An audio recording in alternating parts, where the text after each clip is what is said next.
കിനാക്കൂടുമാ മരുപ്പച്ച തേടി തേടി ഉരുകും വേനൽ തീരങ്ങളിൽ.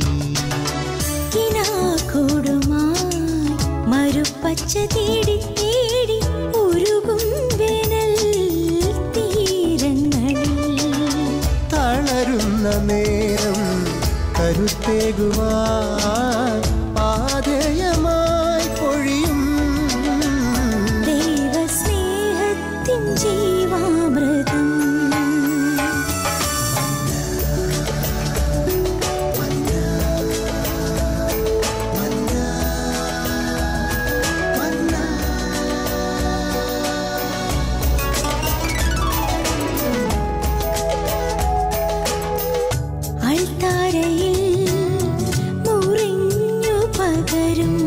ആത്മയുഗത്തിൻ കൃപയായൊഴുകും അൾത്താരയിൽ മുറിഞ്ഞു പകരും.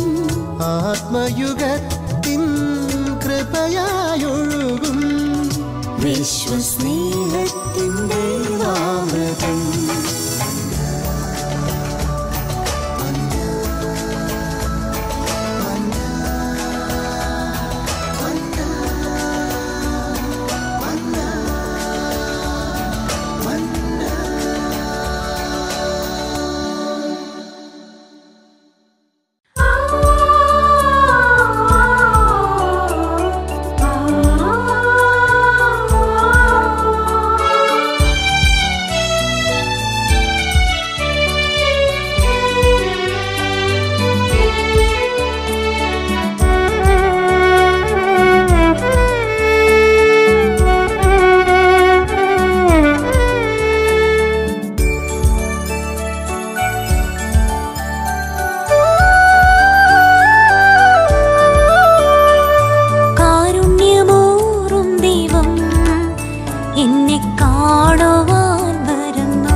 അതിരില്ലാതെയോടെ അലിവിന്റെ നിറവോടെ തേടി വന്നിടുന്നു. അതിരില്ലാതെയോടെ അലിവിന്റെ നിറവോടെ തേടി വന്നിടുന്നു. കാരുണ്യമൂറും ദൈവം എന്നെ കാണുവാൻ വരുന്നു.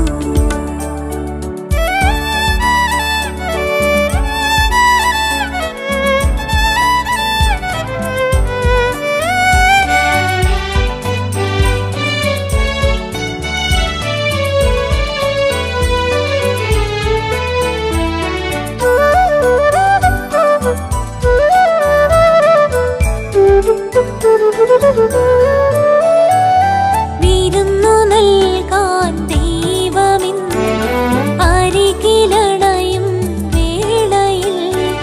വിരുന്നു നൽകാൻ ദൈവമിന്ന് അരികിലണയും വേളയിൽ. അപ്പമായി തന്നെ നൽകിടുമ്പോൾ വീഞ്ഞിൻ രുചിയിൽ വന്നിടുമ്പോൾ.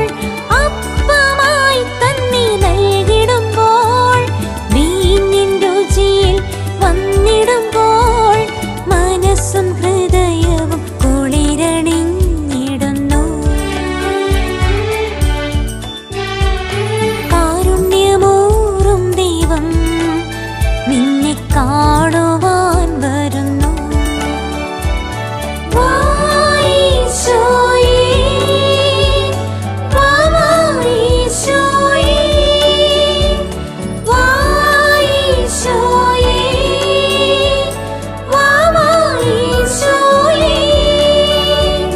ഉള്ളിലലിഞ്ഞ് കാരുണ്യം നൽകാൻ എന്നുള്ളിൽ വന്നിടണേ.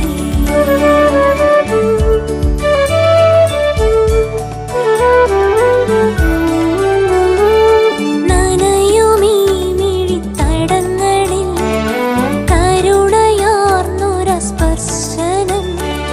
നനയുമീ മിഴിത്തടങ്ങളിൽ കരുണയാർന്നൊരസ്പർശനം. ദൈവമെന്നിൽ നൽകിടുമ്പോൾ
ഈശോയിൽ സ്നേഹമുള്ള സഹോദരി സഹോദരന്മാരെ, ക്രിസ്തീയ ജീവിതം നയിക്കുന്ന നാം ഓരോരുത്തരും ഒരു നിമിഷം ക്രിസ്തീയ ജീവിതത്തെക്കുറിച്ച് അല്പം ചിന്തിക്കുന്നത് വളരെ നല്ലതാണെന്ന് എനിക്ക് തോന്നുന്നു.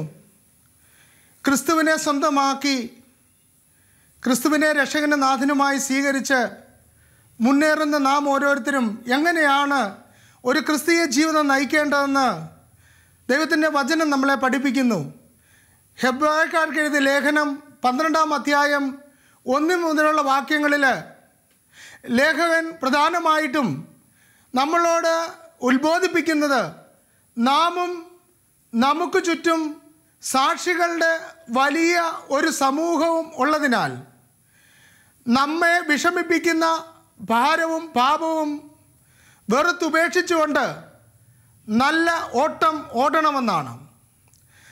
ക്രിസ്തീയ ജീവിതത്തെ ഒരു ഓട്ട മത്സരത്തോടാണ് വിശുദ്ധ പൗലോസ്ലീഹ ഉപമിക്കുന്നത്. പൗലോസ്ലീഹയുടെ എല്ലാ ലേഖനങ്ങളിലും നമുക്കത് കാണുവാനായിട്ട് സാധിക്കും. ക്രിസ്തീയ ജീവിതം ഒരു ഓട്ട മത്സരമാണ്. ഹെബ്രായക്കാർക്ക് ലേഖനത്തിൽ 12-ാം അധ്യായത്തിൽ പറയുകയാണ്, നമ്മെ വിഷമിപ്പിക്കുന്ന ഭാരവും പാപവും നമുക്ക് നീക്കിക്കളയാം.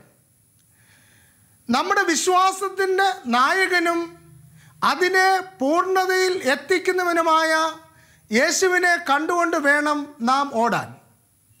നാം ഓടുമ്പോൾ നമ്മുടെ മുമ്പിൽ നമ്മുടെ വിശ്വാസത്തിൻ്റെ നായകൻ, നമ്മളെ വിളിച്ചവൻ, നമുക്ക് ജീവൻ നൽകിയവൻ, നമ്മളെ സ്വന്തമാക്കിയവൻ, ആ യേശുവിനെ മുന്നിൽ കണ്ടുകൊണ്ട് വേണം നാം ഓടാൻ.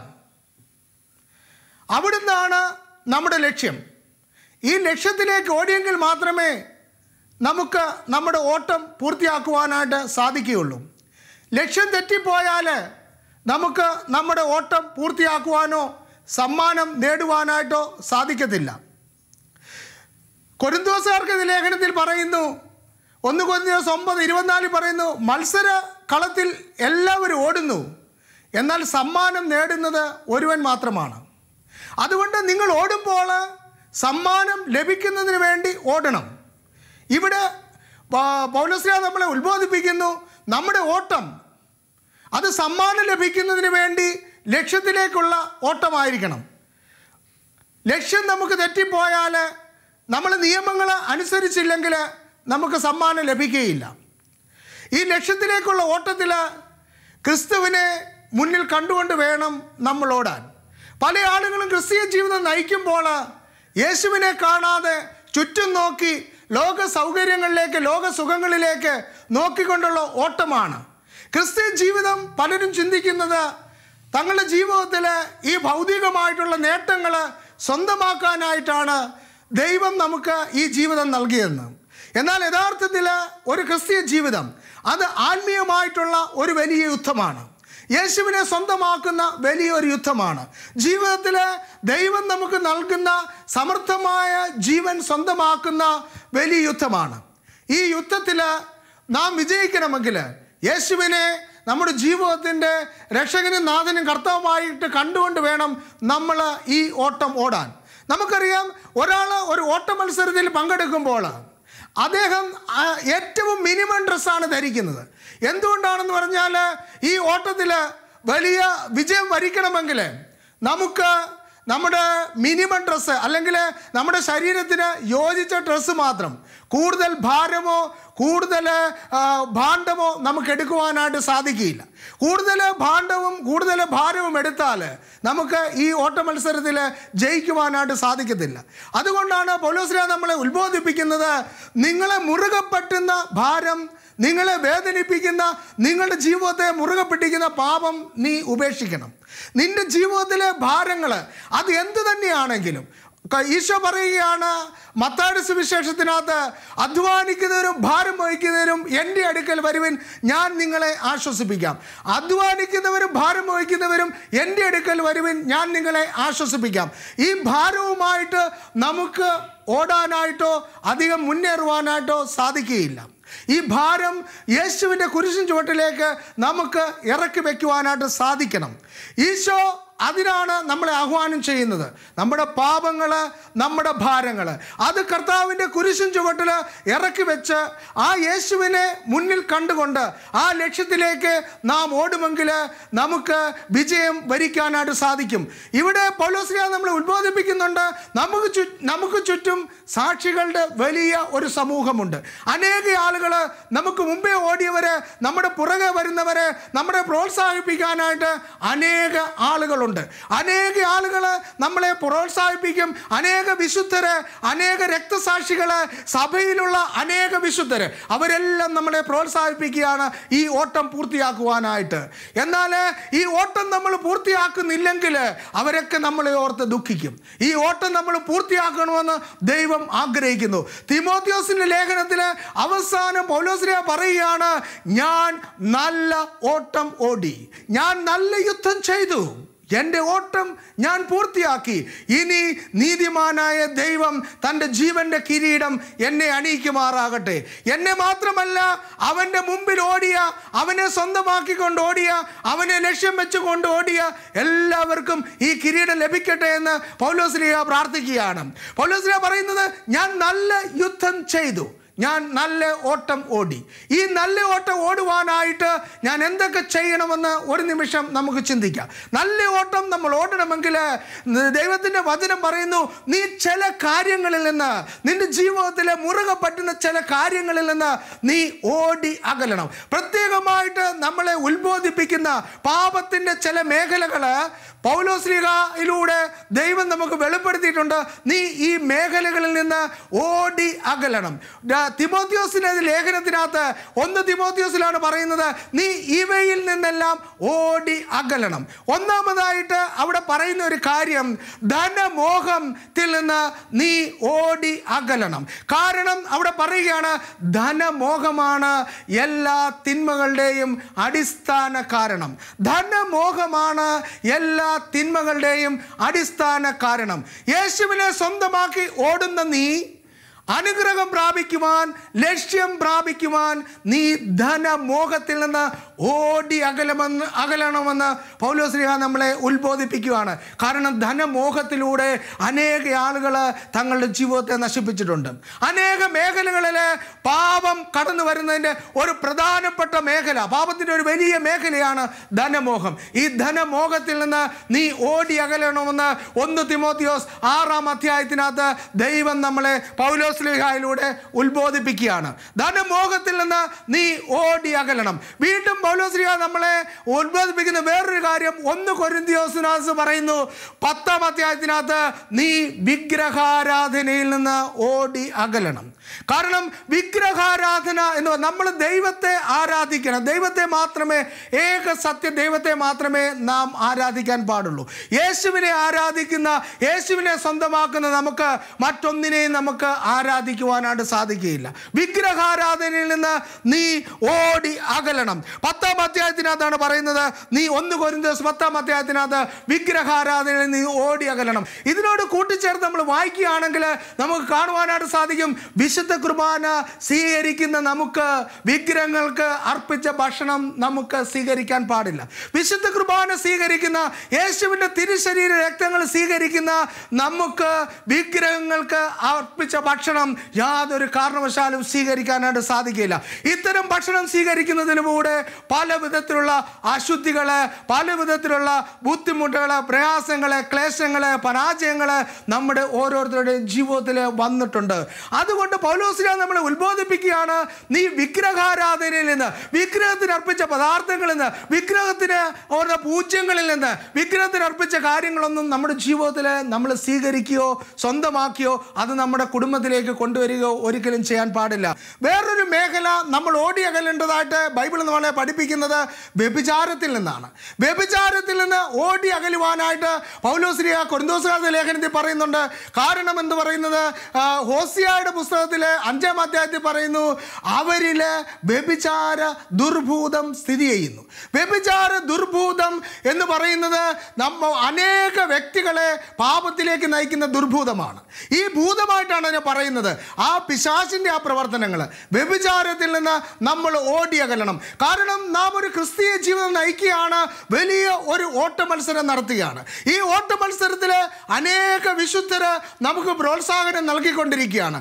ഈ പ്രോത്സാഹനം നൽകുന്ന സമയത്ത് ദൈവത്തിൻ്റെ ഇഷ്ടമനുസരിച്ച് ദൈവത്തെ സ്വന്തമാക്കി ഓടുന്ന നമുക്ക് ലോകത്തെ സ്വന്തമാക്കാനായിട്ട് ഒരിക്കലും നാം പരിശ്രമിക്കരുത്. ലോകത്തെ സ്വന്തമാക്കാനായിട്ട് പോകുമ്പോൾ നമുക്ക് ഓട്ടത്തിൽ മുന്നേറുവാനായിട്ട് സാധിക്കുകയില്ല. കാരണം യോഹന്നാൻ്റെ 1-ാം ലേഖനത്തിനകത്ത് പറയുന്നു, ജഡത്തിൻ്റെ മോഹങ്ങൾ, ലോകത്തിനോടുള്ള ആഗ്രഹങ്ങൾ, ആസക്തികൾ ഇതൊന്നും ദൈവത്തിൻ്റെതല്ല. ദൈവത്തിൻ്റെതല്ലാത്ത കാര്യങ്ങൾ നമ്മൾ സ്വന്തമാക്കരുത്. നമ്മുടെ ഈ ശരീരം ദൈവത്തിൻ്റെ ആലയമാണ്. ഈ ശരീരത്തിലാണ് അവിടുന്ന് വസിക്കുന്നത്. ഈ ശരീരത്തിലാണ് പരിശുദ്ധാത്മാവ് വസിക്കുന്നത്. ഈ ശരീരം ദൈവത്തിൻ്റെ ആലയമായതുകൊണ്ട് പൗലോസ് കൊരിന്തോസുകാരുടെ ലേഖനത്തിൽ പറയുന്നു, ഈ ശരീരത്തിന് എതിരായിട്ടുള്ള ഏറ്റവും പ്രധാനപ്പെട്ട പാപമാണ് വ്യഭിചാരം. ബാക്കി പാപങ്ങളെല്ലാം ശരീരത്തിന് വെളിയിലാണ്. വ്യഭിചാരം എന്ന് പറയുന്ന പാപം ശരീരത്തിന് എതിരായിട്ടുള്ള പാപമാണ്. അതുകൊണ്ട് ഈ പാപത്തിൽ നിന്ന് ഓടി അകലണം. ഈ ദുർഭൂതത്തിൽ നിന്ന് ഓടി അകലണം.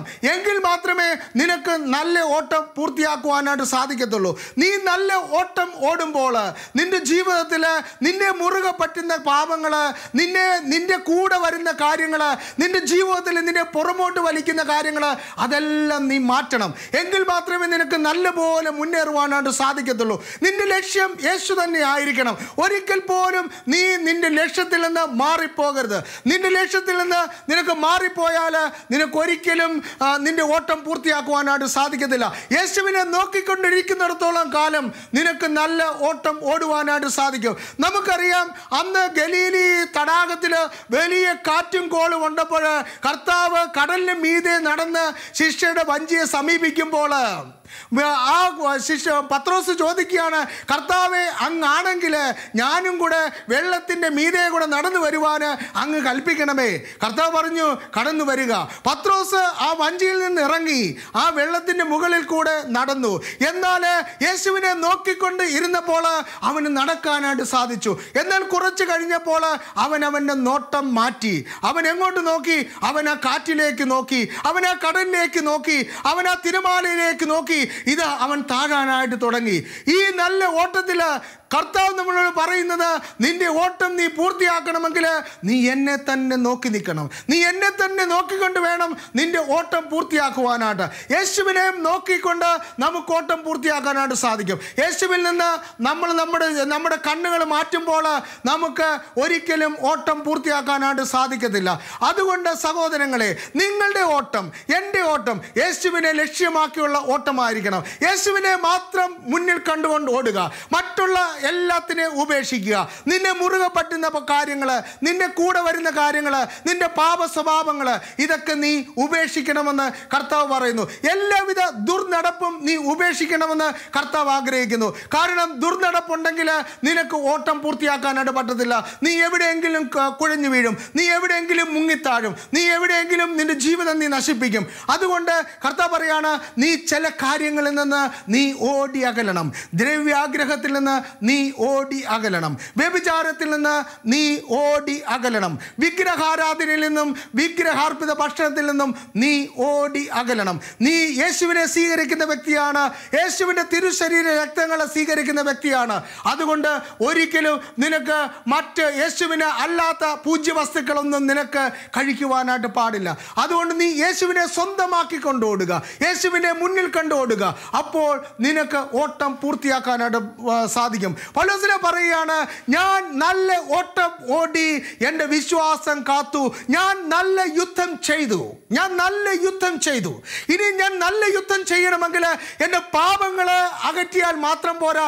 ഈ സാത്താനെ തോൽപ്പിക്കണമെങ്കിൽ, നീ നല്ല യുദ്ധം ചെയ്യണമെങ്കിൽ ക്രിസ്തുവിൻ്റെ സകല ആയുധങ്ങളും നീ എടുക്കണം. ക്രിസ്തുവിൻ്റെ ആയുധങ്ങൾ എടുക്കാതെ നിനക്ക് യുദ്ധത്തിൽ ജയിക്കുവാനോ മുന്നേറുവാനായിട്ടോ സാധിക്കത്തില്ല.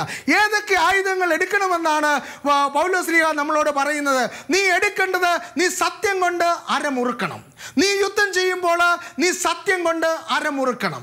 നിനക്ക് പ്രാർത്ഥിക്കാനായിട്ട് സാധിക്കണം, ദൈവമേ എൻ്റെ ജീവിതത്തിൽ ഒരിക്കൽ പോലും കള്ളം പറയുവാനായിട്ട് എന്നെ അനുവദിക്കരുത്. കള്ളം പറയുന്ന സ്വഭാവം നീ മാറ്റണം. സത്യം മാത്രം നിന്റെ ജീവിതത്തിൽ നീ പറയുമ്പോൾ സത്യം മാത്രം പറയുക. കൂടെ കൂടെ ചെന്ന് ഞാൻ കള്ളം പറഞ്ഞെന്ന് കുമ്പസാരിക്കാൻ നിനക്ക് ഇട വരാതിരിക്കട്ടെ. കാരണം നീ സത്യം കൊണ്ട് അരമുറുക്കണമെന്ന് കർത്താവ് നമ്മളോട് പറയുന്നു. നീ സത്യം കൊണ്ട് അരമുറുക്കണം. നമുക്കറിയാം, നമ്മളിടുന്ന ബെൽറ്റ് ഇത് വളരെ ഇമ്പോർട്ടൻ്റ് ആണ്.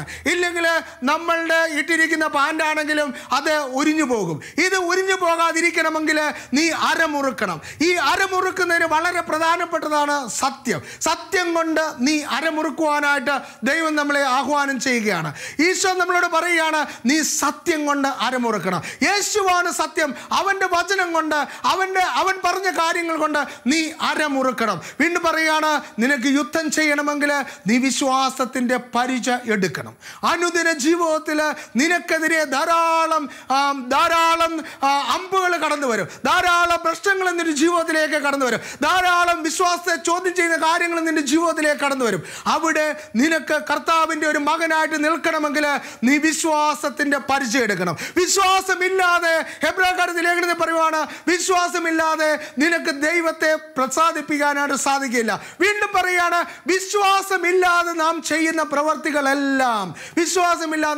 പ്രവർത്തികളെല്ലാം അത് പാപമാണ്. അതുകൊണ്ട് വിശ്വാസത്തിന് പരിചയം എടുത്തെങ്കിൽ മാത്രമേ ദുഷ്ടന്റെ ആ തീ അമ്പുകളെ നിനക്ക് തടുക്കുവാനായിട്ട് സാധിക്കത്തുള്ളൂ. പിശാചിന്റെ ആക്രമണങ്ങളെ നിനക്ക് തടക്കണമെങ്കിൽ നീ വിശ്വാസത്തിന്റെ പരിചയം എടുക്കണം. വീണ്ടും അവിടുന്ന് നമ്മളെ ഉത്ബോധിപ്പിക്കുകയാണ്, നീ ദൈവവചനമാകുന്ന ആത്മാവിന്റെ വാളെടുക്കുക. നമുക്കറിയാം, വാളില്ലെങ്കിൽ നമുക്ക് യുദ്ധം ചെയ്ത് മുന്നോട്ട് പോകാനായിട്ട് സാധിക്കത്തില്ല. വിശ്വാസം കൊണ്ട് നീ സാത്താന്റെ ജ്വലിക്കുന്ന അമ്പുകളെ നീ തടുക്കുന്നു. നീ വചനം കൊണ്ട് യുദ്ധം ചെയ്ത് വെട്ടി നീ മുന്നേറുകയാണ്. നിന്റെ ജീവിതത്തിലേക്ക് വരുന്ന ഓരോ കാര്യങ്ങളെയും, ഓരോ പരീക്ഷണങ്ങളെയും നിനക്ക് ദൈവത്തിന്റെ വചനത്തിലൂടെ നിനക്ക് തോൽപ്പിക്കാനായിട്ട് സാധിക്കും. നമുക്കറിയാം, സാത്താൻ കൊണ്ടുവന്ന ഓരോ പരീക്ഷണങ്ങളെയും കർത്താവ് വചനം കൊണ്ട് തന്നെയാണ് തോൽപ്പിച്ചത്. അങ്ങനെയാണെങ്കിൽ വചനമെന്ന ആത്മാവിന്റെ വാളെടുക്കുവാനായിട്ട് ദൈവം നമ്മളെ ഉത്ബോധിപ്പിക്കുന്നു. വീണ്ടും നീ രക്ഷയുടെ ശിരസ്ത്രമണിയ, നീ ആരാണെന്ന് നീ ബോധ്യമാക്കി കൊടുക്കണം. നീ ഓട്ടത്തില്, ഈ യുദ്ധത്തില് നീ ആരാണെന്ന് നീ ബോധ്യമാക്കി കൊടുക്കണം. അവിടെ നീ കാണണമെങ്കിൽ, നീ യുദ്ധത്തിന് പോകുന്ന നീ ആരാണെന്ന് നിന്റെ ആ കൊടി കണ്ടുകൊണ്ട്, നിന്റെ ആ കിരീടം കണ്ടുകൊണ്ട് ആരുടെ മകനാണെന്ന് നീ നിന്നെ നോക്കുന്നവർ മനസ്സിലാക്കണം. നീ ക്രിസ്തുവിന്റെ മകനാണെന്ന് നിന്റെ പടത്തൊപ്പി കാണുമ്പോൾ നിനക്ക് മനസ്സിലാകണം. നിന്റെ പടത്തൊപ്പി രക്ഷയുടെ പടത്തൊപ്പി ആയിരിക്കണം. ഈ പടത്തൊപ്പി കാണുമ്പോൾ സാത്താൻ വിറയ്ക്കും. ഈ പടത്തൊപ്പി കാണുമ്പോൾ പാതാളം വിറയ്ക്കും. ഈ പടത്തൊപ്പി കാണുമ്പോൾ നഗരം വിറയ്ക്കും. കാരണം ക്രിസ്തുവിന്റെ പടത്തൊപ്പി, രക്ഷയുടെ പടത്തൊപ്പി നീ അണിയണം. വീണ്ടും പറയുകയാണ്, നീ ഇങ്ങനെ യുദ്ധം ചെയ്യാനായിട്ട് നിൽക്കുന്ന നീ എപ്പോഴും സുവിശേഷം പ്രസംഗിക്കാനായിട്ട് ഒരുക്കമുള്ള പാദരക്ഷകൾ ധരിക്കണം.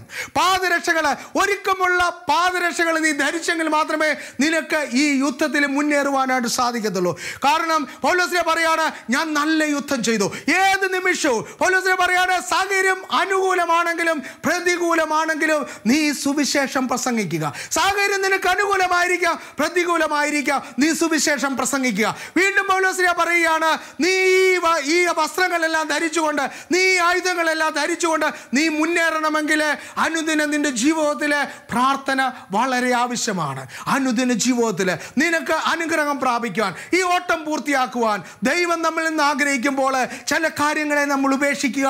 കർത്താവിൻ്റെ സകല ആയുധങ്ങളും ധരിക്കുക. നമ്മളോട് കർത്താവ് പറയുകയാണ്, നീ രക്ഷയുടെ പടത്തൊപ്പി അണിയണം, നീതിയുടെ കവചം ധരിക്കണം. നിന്റെ ജീവിതം നീതിയുള്ള ജീവിതമായിരിക്കണം. ദൈവത്തിൻ്റെ നീതി പ്രഘോഷിക്കുന്ന ഒരു മകനായിട്ട് മാറണം. നീതിയുടെ കവചം ധരിച്ചുകൊണ്ട് നീ ഉറച്ചു നിൽക്കുക, നീ വെട്ടി മുന്നേറുക. ദൈവം ഈ യുദ്ധത്തിൽ നിന്നോടൊപ്പം ഉണ്ട്. നമുക്ക് ദൈവത്തോട് ചേർന്ന് നിൽക്കുവാനായിട്ട് സാധിക്കട്ടെ. അങ്ങനെ വലിയ യുദ്ധം ചെയ്ത് വലിയ ഓട്ടം ഓടി അവസാനം പൗലോസ്ലീഹ പറഞ്ഞതുപോലെ, ഇതാ ഞാൻ നല്ല ഓട്ടം ഓടി, നല്ല യുദ്ധം ചെയ്തു. അവിടുന്ന് ഇനിയും എനിക്ക് നീതിയുടെ കിരീടം അവിടുന്ന് എന്നെ അണിയിക്കട്ടെ. നമുക്ക് കണ്ണുകളടയ്ക്കാം, ദൈവസന്നിധിയിലായിരിക്കാം. നമ്മളെ മുറുകെ പറ്റുന്ന പാപങ്ങളും ഭാരങ്ങളും കർത്താവെ മാറ്റുവാൻ എന്നെ സഹായിക്കണമേ. ഈശോയെ, അങ്ങയുടെ സർവ്വ ആയുധങ്ങളും, ഈ യുദ്ധത്തിന് വേണ്ട സകല ആയുധങ്ങളും ധരിക്കാൻ ഞങ്ങളെ സഹായിക്കണമേ. ഈ ക്രിസ്തീയ ജീവിതത്തിൽ അനേക ആളുകൾക്ക് മാതൃകയായിക്കൊണ്ട് എൻ്റെ ഓട്ടം പൂർത്തിയാക്കുവാൻ ഞങ്ങളെ സഹായിക്കണമേ. ഈശോയെ, ഞങ്ങളെല്ലാവരെയും ഈ ഓട്ടം പൂർത്തിയാക്കുവാൻ അവിടുന്ന് സഹായിക്കണമേ. അങ്ങയുടെ തിരക്തം കൊണ്ട് ഞങ്ങളെ അഭിഷേകം ചെയ്യണമേ. അങ്ങയുടെ പരിശുദ്ധാത്മാവിനാൽ ഞങ്ങൾ നിറയ്ക്കണമേ. അമ്മേ മാതാവേ, അമ്മ ഞങ്ങൾക്ക് വേണ്ടി പ്രത്യേകം മാധ്യസ്ഥം അപേക്ഷിക്കണമേ. ഈശോ മിശിഹായുടെ സകല വാഗ്ദാനങ്ങൾക്കും ഞങ്ങൾ യോഗ്യരാകുവാൻ സർവേശ്വരൻ്റെ പരിശുദ്ധ മാതാവേ ഞങ്ങൾക്ക് വേണ്ടി അപേക്ഷിക്കണമേ. ആമേൻ. കുരിശ് രക്ഷയുടെ അടയാളമാണ്. സ്നേഹത്തിൻ്റെയും പങ്കുവെക്കലിൻ്റെയും മഹത്തായ അനുഭവം. ആ വലിയ രക്ഷയുടെ സാന്നിധ്യം നമ്മുടെ ജീവിതത്തെ സമ്പൂർണ്ണമാക്കട്ടെ. ഏവർക്കും ക്രിസ്തു സ്നേഹവും സമാധാനവും നേരുന്നു. പ്രാർത്ഥനയിൽ നമുക്ക് പരസ്പരം ഓർമ്മിക്കാം. നിങ്ങളുടെ അഭിപ്രായങ്ങളും നിർദ്ദേശങ്ങളും ഞങ്ങളെ അറിയിക്കാൻ മറക്കരുത്. eldroyvision.uae@gmail.com. വിശ്വസ്നേഹത്തിൻ്റെ